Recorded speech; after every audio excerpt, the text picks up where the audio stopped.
Okay, so what we started talking about last week was this idea that as Christians we have to be in the world, but not of the world. And we get this idea from John chapter 17. Starting in verse 15, Jesus, he's praying one of his last prayers before he's arrested. And he says, "My prayer is not that you take them out of the world, but that you protect them from the evil one. They are not of the world." So Jesus is saying that we're still in the world, but we're not of the world. And so last week we looked at this idea of what does it mean to be in the world, but not of the world. And we looked at the life of Noah and how as he was surrounded by corrupt world and an evil people, and yet the Bible says he was blameless, and that is because he walked with God. He did that not by just tiptoeing up and seeing how close he could get to the world and not being of the world, but instead of running away from the world, he ran towards God. He walked with God. And we want to take this a step further this week. Because if we just left it there, it might seem as if being in the world and not of the world means that we have to live in this world, but at the same time, we just don't partake of any part of the world. And this is where nuns and monks got this idea. They just said, well, we're still going to live in the world, but we're just going to completely remove ourselves from the world. And this is not what God wants. If you look in John chapter 17, just a couple verses later, he says this in verse 18. He says, "As you sent me into the world, I have sent them into the world."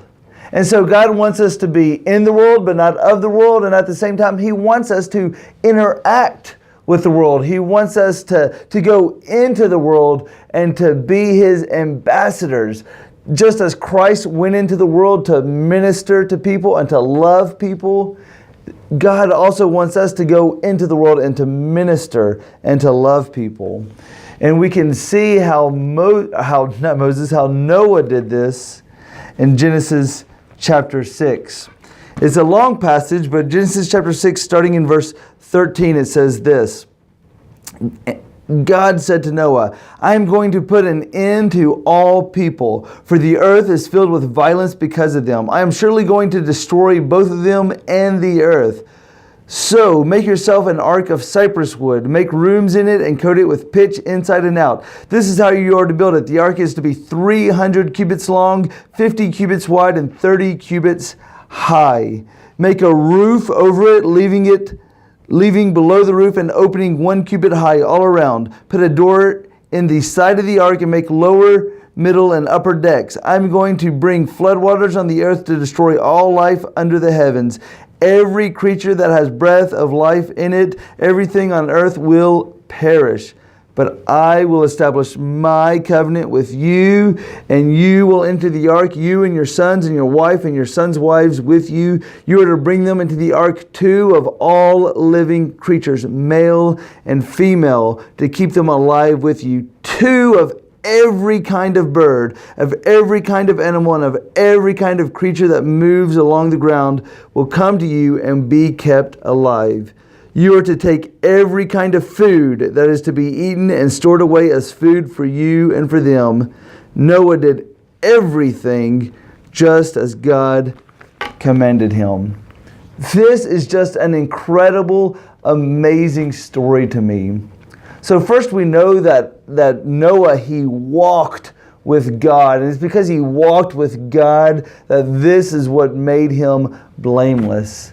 But at the same time, walking with God doesn't mean that he just shut himself up in a room and prayed, but he actively went out into the world and did God's will. And at times, especially for Noah, this means that he did really hard and difficult things. He did things that weren't easy. People looked at him and stared and probably laughed at him. But he wasn't afraid to step out on faith and to do what God asked him to do. Even if it was hard, he was willing to take that first step. Here, we're going to watch a short 2-minute video that kind of looks at this in a little bit more detail.